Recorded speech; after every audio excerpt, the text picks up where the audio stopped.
श्री शिवाय नमस्तुभ्यम, हर हर महादेव, जय महाकाल। कैसे हैं आप सभी लोग। देखिए, सावन का बहुत पवित्र महीना चल रहा है और अब आ गई है सावन मास की नवमी तिथि, जो कि विशेषकर जितनी भी स्त्रियां, माताएं, बहनें हैं ना, उन सभी को समर्पित होती है। पूज्य गुरुजी ने कहा, जितनी भी माताएं, जितनी भी बहनें इस वीडियो को सुन रही हैं, देख रही हैं, शूलपाणेश्वर महादेव का उपाय इस श्रावण मास की नवमी तिथि के दिन करना मत भूलिएगा। आपकी बड़ी से बड़ी कामना तो पूरी होगी ही होगी, साथ ही साथ आपके शरीर की जितनी भी बीमारियां हैं, कमर से लेकर एड़ी तक की जितनी भी समस्याएं हैं, वो सारी की सारी समस्याएं श्रावण मास की नवमी तिथि के दिन शूलपाणेश्वर महादेव के नाम के उपाय से खत्म होती है। पूज्य गुरुजी की कथा से सुनकर के और समझ करके पूरे उपाय को बड़े ही आसान भाषा में आपको बताऊंगा, परंतु उससे पहले आप सबसे एक छोटी सी प्रार्थना। जो लोग पहली बार आए हैं, चैनल को सब्सक्राइब जरूर कीजिएगा और वीडियो को लाइक करके देवादिदेव महादेव का कोई सा भी प्यारा नाम कमेंट बॉक्स में लिखना मत भूलिएगा। कम से कम शूलपाणेश्वर महादेव का नाम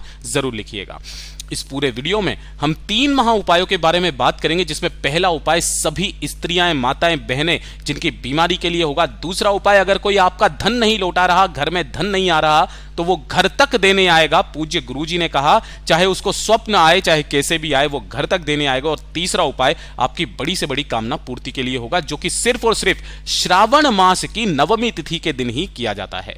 सबसे पहले बात करते हैं पहले वाले उपाय की। देखिए, पहला वाला उपाय, पूज्य गुरुजी ने कहा, जितनी भी स्त्रियां, माताएं, बहनें जो कि परेशान हैं, उनके स्वास्थ्य में, उनके शरीर में कुछ इस तरीके के रोग हैं, कष्ट हैं, पीड़ाएं हैं जो खत्म नहीं हो रहे, खास करके कमर से लेकर जो एड़ी तक की जितनी भी समस्याएं हैं स्त्रियों की, वो सारी की सारी समस्याएं, सारी की सारी बीमारियां आज के दिन खत्म होती है, श्रावण मास की नवमी तिथि के दिन।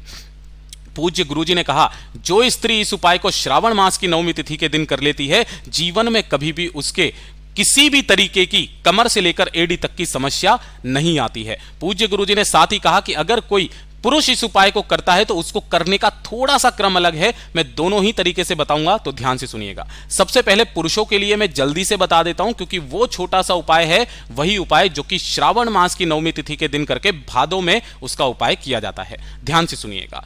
आपको लेना होगा 1 लोटा शुद्ध जल। सबसे पहले पुरुषों के लिए बता रहा हूं, जो कि उनके लिए करना है। उनके शरीर में किसी भी तरीके का कोई रोग क्यों ना हो, सारे रोग खत्म हो जाते हैं। 1 लोटा शुद्ध जल के साथ में लेनी होगी आपको गिन करके 7 दुर्वा। अब तो शायद आपको याद आ गया होगा, 7 दुर्वाएं आपको लेनी है देसी वाली, और इन्हें लेकर के पहुंच जाना भोलेनाथ के मंदिर में शिवलिंग के पास। उत्तर दिशा की तरफ मुख करके पहले खड़े हो जाना। जो 7 दुर्वाएं ली है, ध्यान से, क्रम से ध्यान से सुनिएगा। सबसे पहले आपको उन 7 दुर्वाओं को माता अशोक सुंदरी के स्थान पर स्पर्श कराना है। उसके बाद में उन्हीं 7 दुर्वाओं को शिवलिंग पर स्पर्श कराना है, क्रम से, है ना। जब आप शिवलिंग पर स्पर्श कराएंगे तो जितने भी पुरुष हैं वो हाटकेश्वर महादेव का स्मरण करेंगे। किनका? हाटकेश्वर महादेव का आपको स्मरण करना है। और उसके बाद आपको तीसरे नंबर पर गणेश जी के चरणाविंद पर समर्पित करना है। समर्पित करने के पश्चात अपना नाम और गोत्र बोल करके शरीर की सारी बीमारियों को खत्म करने की कामना करके इन सभी दुर्वाओं को आपको अपने पास में रख लेना है और 1 लोटा शुद्ध जल हाटकेश्वर महादेव के नाम से आपको शिवलिंग पर समर्पित कर देना है। जो ये 7 दुर्वा आप लेकर के आए हो, इन 7 दुर्वाओं को श्रावण मास की नवमी तिथि के दिन उपाय किया, और जो भादों का महीना आएगा, है ना, भाद्रपद का, उस दिन से आपको डेली 1-1 दुर्वा चबा चबा करके खा लेना है। शरीर में चाहे कितने भी बड़े रोग, कितने भी पुराने रोग क्यों ना हो, वो सारे के सारे रोग इस दिन खत्म हो जाएंगे। पूज्य गुरुजी का ये वाला तो उपाय हो गया, जो कि केवल और केवल पुरुषों को करना हो। यही उपाय पूज्य गुरुजी ने कहा कि जब आप स्त्रियां, जिनके किसी भी तरीके की कोई समस्या क्यों ना हो, शूलपाणेश्वर महादेव के नाम से आपको उपाय करना होता है, तब आपने जो 1 लोटा शुद्ध जल लेना है अपने घर का तांबे के कलश में, और जो 7 दुर्वाएं आपको भी लेनी है, इन 7 दुर्वाओं को स्त्रियों को, महिलाओं को, बहनों को इसी वाले कलश के अंदर डाल देना है ना। 7 दुर्वा इसी कलश के अंदर डाल देना और इसे लेकर के भोलेनाथ के मंदिर में पहुंचना है। जैसे ही आप यहां पर पहुंचोगे, उत्तर दिशा, नॉर्थ डायरेक्शन की तरफ मुख करके खड़े होना, शिवलिंग के पीछे की तरफ। सबसे पहले उसी कलश में से आपको थोड़ा सा जल माता अशोक सुंदरी के स्थान पर समर्पित करना है। उसके बाद में आपको शिवलिंग के ऊपर जब आप समर्पित करेंगे दूसरे नंबर पर, तब आपको शूलपाणेश्वर महादेव का स्मरण करना है। किनके नाम से? शूलपाणेश्वर महादेव के नाम से आपको यहां पर थोड़ा सा जल समर्पित करना है, और अंत में जो जल समर्पित करोगे वो भगवान गणेश जी के चरणाविंद पर।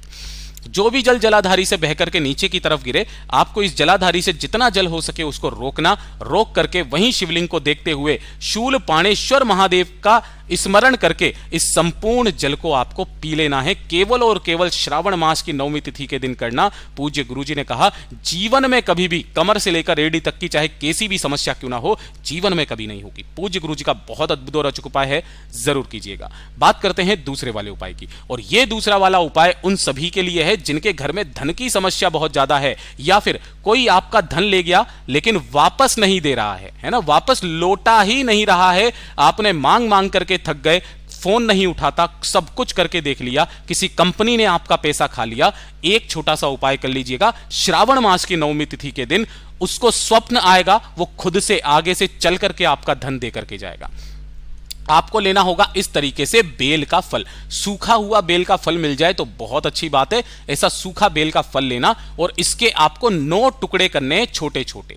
ठीक है, आपको केवल 9 टुकड़े लेने हैं, चाहे आधे बेल के फल में से हो जाए कोई दिक्कत नहीं है। आपको इसके 9 टुकड़े करने हैं। ठीक है, 9 टुकड़े करने के पश्चात आपको अपने ही घर पर एक छोटा सा हवन कुंड बनाना है। हवन कुंड हालांकि सबके घर में होगा, नहीं है तो किसी भी एक बर्तन या तसला जो होता है उसके अंदर आम की लकड़ी डालकर, कपूर डाल करके उसका हवन तैयार कर लेना। उसी हवन के पास में बैठ करके श्रावण मास की नवमी तिथि के दिन आपको भोलेनाथ का, महादेव का स्मरण करके 8 आहुतियां तो आपको सीधे सीधे सूखे बेल के फल की देनी है। कितनी?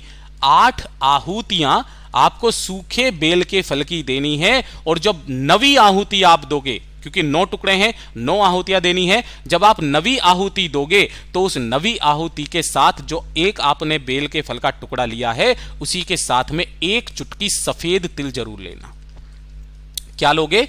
1 चुटकी सफेद तिल जरूर लेना। और जो भी व्यक्ति आपका पैसा नहीं दे रहा है, पैसा खा करके चला गया है, लौटा नहीं रहा है, उसका नाम बोल करके, या फिर अगर आप नाम नहीं जानते हो तो अज्ञात व्यक्ति का स्मरण करके 9वीं आहुति आपको इसी वाले यज्ञ के अंदर दे देनी है। केवल और केवल श्रावण मास की नवमी तिथि के दिन सुबह करो सुबह ठीक, शाम को करो शाम को ठीक, किसी भी समय कर लेना। पूज्य गुरुजी ने कहा उस व्यक्ति को स्वप्न आएगा, वो खुद से आगे से चल करके आपका पैसा लौटा करके जाएगा। पूज्य गुरुजी का बहुत अद्भुत और अचूक उपाय है, जरूर कीजिएगा। और तीसरे नंबर का उपाय, जितनी भी स्त्रियां, माताएं, बहनें जो वेट कर रही हैं, उनकी इच्छा पूरी नहीं हो रही है, उनकी कामना पूरी नहीं हो रही है, सब कुछ करके देख लिया, थक चुके हो, हार चुके हो, तो श्रावण मास की नवमी तिथि केवल और केवल स्त्रियों के लिए समर्पित है। आपकी इच्छा पूरी नहीं हो रही है, 5 हरे मूंग के दाने लेना है, खड़े दाने पूरे के पूरे, इस तरीके से अक्षत। ठीक है, इसी के साथ में आपको 5 ही लेने होंगे चावल के दाने, जो भी पूर्ण होने चाहिए, खंडित नहीं होने चाहिए। और 5 ही लेनी होगी आपको बेलपत्र, जो भी कहीं से खंडित नहीं होनी चाहिए, सुंदर सुंदर सी बेलपत्र लेना। इसके अलावा जो आपके पास में चंदन मिल जाए, चाहे पीला चंदन चाहे लाल चंदन, वो लेना। और 1 लोटा शुद्ध जल अपने घर का लेना। ठीक है, इन सभी को लेकर के आपको पहुंचना है भोले बाबा के मंदिर में, शिवलिंग के पास। श्रावण मास की नवमी तिथि के दिन जैसे ही आप यहां पर पहुंचोगे, उत्तर दिशा नॉर्थ डायरेक्शन की तरफ मुख करके आपको खड़े हो जाना है। सबसे पहले 1 लोटा शुद्ध जल जो लेकर के आए हो वो भोलेनाथ की शिवलिंग पर समर्पित करना, श्री शिवाय नमस्तुभ्यम का स्मरण करते हुए कुंदकेश्वर महादेव के नाम से। किनके नाम से? कुंदकेश्वर महादेव के नाम से समर्पित करना। जब यह पूरा जल समर्पित हो जाए, आपको सबसे पहले हरे मूंग के दाने लेने हैं।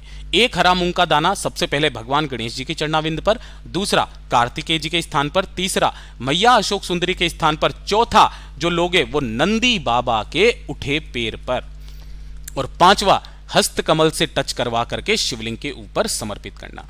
इसी क्रम में आपने जो 5 चावल के दाने लिए हैं, इसी क्रम में इन्हीं 5 जगह पर आपको 5 चावल के दाने समर्पित करने हैं। उसके बाद जो 5 बेलपत्र हैं, उन 5 बेलपत्र की बीच वाली पत्ती पर चंदन की 1-1 बिंदी लगा करके इन 5 स्थानों पर अपनी कामना कहते हुए, 5 स्थानों पर, गणेश जी के चरणाविंद पर, कार्तिकेय जी के स्थान पर, मैया अशोक सुंदरी के स्थान पर, नंदी बाबा के उठे पैर पर और शिवलिंग पर, 5 स्थानों पर आपको 1-1 बेलपत्र अपनी कामना मन में कहते हुए समर्पित करना है। 2 मिनट वहां पर बैठ करके श्री शिवाय नमस्तुभ्यम का जाप करके, दोनों हाथों को खोल करके झोली पसार करके बाबा से विनती करना, कामना करना कि बाबा मेरी केवल इतनी सी कामना है, ये कामना आपको पूरी करनी पड़ेगी, चाहे कुछ भी हो जाए, सावन खत्म होने तक आपकी वो कामना जरूर पूरी होगी। पूज्य गुरुजी के सभी उपाय बहुत ही ज्यादा खास और अद्भुत है, जरूर कीजिएगा। वीडियो पसंद आए तो लाइक जरूर करना, चैनल को सब्सक्राइब जरूर कीजिएगा। मैं आपसे मिलता हूं अगले वीडियो में। तब तक के लिए ओम नमः शिवाय, जय महाकाल।